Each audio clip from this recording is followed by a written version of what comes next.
Don Fernando, buenas tardes. Hola. La verdad que yo no soy tan optimista como usted con respecto a esta oportunidad que se nos da. Primero porque no tengo duda de que va a ganar el no a la constitución de Pinochet, eso no tengo ninguna duda. Pero en la segunda pregunta, si sigue tal cual como está actualmente, va a ser capturado por los partidos políticos. Y no por los independientes, por los ciudadanos que queremos participar. Así que ya ahí tengo la primera molestia. Ahí ya me está doliendo un poco este ojo. Y lo segundo... Y no porque haya recibido un balín. Y no tengo un balín en ningún lado. Y lo segundo, el tema de los 2/3, que hay bastante discusión sobre eso. Y yo le quiero poner la siguiente inquietud. Estamos en la Asamblea Constituyente, todo ok. Se eligieron los representantes no por el sistema político actual, sino que hay realmente genuinos ciudadanos trabajando. Y llegamos al capítulo donde se habla del Congreso. Y hay un grupo de ciudadanos que dice que el Congreso tiene que ser unicameral y otro grupo que dice que tiene que ser bicameral. No hay acuerdo. No hay 2/3. No importa, se resuelve después con una ley simple. No me cuadra. No te preocupes. Saquemos adelante esta pega, saquemos la Constitución, hagamos el plebiscito, se aprueba. Automáticamente, según este acuerdo extraño, dice de que una vez que se promulga la nueva Constitución, la Constitución anterior queda derogada. Por lo tanto, no hay Congreso. ¿Quién resuelve eso? En otro sentido, el decreto de ley número 600 y el decreto de ley número 3500, si se aprueba la nueva Constitución, automáticamente per se quedan derogados porque son de origen espurio. Entonces, la pregunta es, ¿qué pasa con la naturaleza de la ley con respecto a estos temas? A ver, respecto de lo primero, yo creo que ese efectivamente es un problema, es una de las cuestiones que están pendientes. Y yo creo que una asamblea, una convención constitucional o asamblea constituyente, que yo creo que es lo mismo, que se elige bajo las reglas que hoy día valen para la Cámara de Diputados, tendría no solo el problema que usted indica, que es uno de ellos, no sería una elección en la cual la posibilidad de personas que no son miembros de partidos políticos de competir sería extraordinariamente reducida. Sí, y el financiamiento. Por eso. Me refiero al financiamiento, al hecho de que tiene que competir una persona contra una lista de 7, o sea, hay varias cosas, pero ese es uno. Otro es que no implicaría una asamblea paritaria. Y después del mayo feminista algo hemos aprendido, supongo yo. Y la tercera es que yo creo que no incluiría, y yo creo que va a tener que incluir, cupos reservados para pueblos originarios. Esas tres cosas, creo yo, son cuestiones que están pendientes de ser decididas. Y yo esperaría que fueran parte de lo que el pueblo movilizado reclama frente a este acuerdo. El acuerdo contiene una oportunidad, pero no es perfecto ni completo. Entonces esas son cuestiones a las cuales yo me sumaría a reclamar. Esa es una. Y respecto de los 2/3, a ver, yo creo que aquí es importante ir por partes, como si fuéramos carabineros. Primero, hay que notar que los 2/3, sí, está bien. Hay que notar que los 2/3 para una discusión de la nueva Constitución tiene el efecto político contrario a los 2/3 en una reforma constitucional. Eso se ha discutido bastante y yo creo que está más o menos claro. De hecho, yo creo que ahora le está cayendo la teja a la derecha, que no se dio cuenta de lo que significaba esto. Pero o sea, ellos creían que los 2/3 los protegían, entonces dijeron, bueno, si es por 2/3 bien. Y no se dieron cuenta que no es lo mismo 2/3 para reformar que 2/3 para escribir una constitución nueva. Ahora, ¿es verdad lo que usted dice? Y entonces, de hecho, es verdad, uno podría ser más radical. Y después voy a volver al caso del Congreso igual, porque no quiero aparecer no respondiendo. No sé, un ejemplo. Pero uno podría ser más radical. El acuerdo dice que en el momento en que se promulga la nueva Constitución, se deroga orgánicamente la Constitución anterior, la del 80. Sí, por lo tanto, si no hay nada que promulgar, no se deroga la Constitución de 1980. Esto que no haya nada que promulgar puede ser porque fracase la Convención Constitucional, porque la derecha se opone a todo, y entonces no hay 2/3 para nada, o porque lo que se produce se rechaza en plebiscito. ¿No? Ahora, es verdad que de ese modo la derecha podría unilateralmente obligarnos a volver al 17 de octubre.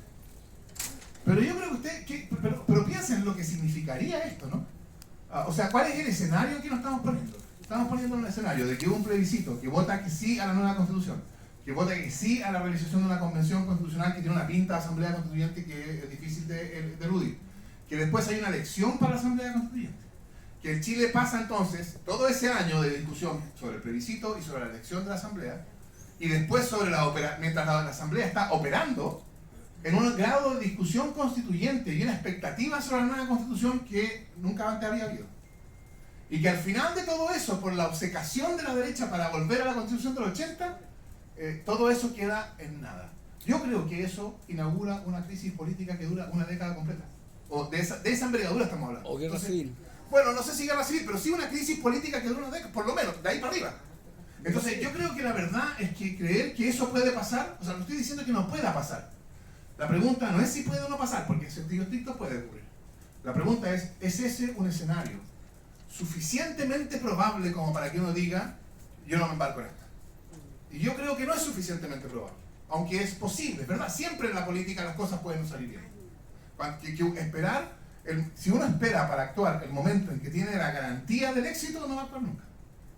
Entonces, volvamos al caso que tú mencionabas, que es un caso intermedio. No es que digan que no a todo, es que digan que no a algunas cosas, o que no se logre acuerdo en algunas cosas. Yo creo, primero que nada, lo que yo quiero es disminuir, lo que yo quiero es, yo estoy seguro que cuando estemos discutiendo, ya no si defender o no defender la Constitución de Pinochet, o atacar o no atacar la Asamblea Constituyente, porque ya vamos, cuando estemos en la Convención Constitucional, cuando la Constitución del 80 ya esté muerta, yo creo que ya está muerta.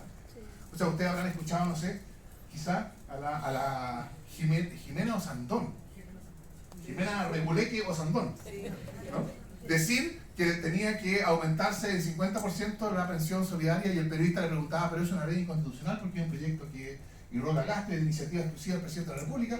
Y la Jimenita Osandón, ella, no el chico Navarro, la Jimena Osandón, dijo, bueno, si el presidente cree que es inconstitucional, que vaya al Tribunal Constitucional, a ver si se atreve. ¿Qué mostraba con eso? Que ya hoy día apelar a la Constitución es prácticamente imposible cuando la cosa importa. Yo anticipo que no van a ir al tribunal por la ley de 40 horas. Por lo mismo, ¿qué muestra eso? Que la Constitución de 1980 ya está superada. Entonces, cuando eso sea innegable, es decir, cuando desde el punto de vista de quienes la han defendido estos 30 años, la Constitución de 1900 ya no pueda seguir siendo defendida, y entonces lo que tendremos que estar discutiendo no es cómo salvar la Constitución de 1980 desde el punto de vista de ellos, sino, bueno, ¿qué es la discusión? ¿Cuál es la Constitución que vamos a tener? Yo creo que solo ahí, solo entonces va a empezar una discusión constituyente razonable. Porque hasta entonces va a ser, bueno, toda esta sarta de falsificaciones, caricaturas, exageraciones que todos hemos visto, ¿no? De que la discusión constituyente nos va a llevar a Venezuela, a Maduro, a la crisis total, a la abismo, a la guerra civil. Todas esas, creo yo, son exageraciones ridículas. Pero eso es ¿por qué? Porque la discusión todavía no es una discusión que opere por referencia a la nueva constitución que tendremos que darnos, sino todavía opera por referencia a esta constitución que están tratando de salvar. Y entonces yo creo que, por ejemplo, la cuestión del Congreso, yo no creo que Chile esté en un estado, o sea, porque ¿en qué contexto ocurre que hay algo así como una asamblea constituyente que fracasa? Tiene que ser un contexto de crisis, piensen ustedes, más aguda que Sudáfrica. Hasta Sudáfrica pudo darse una nueva constitución.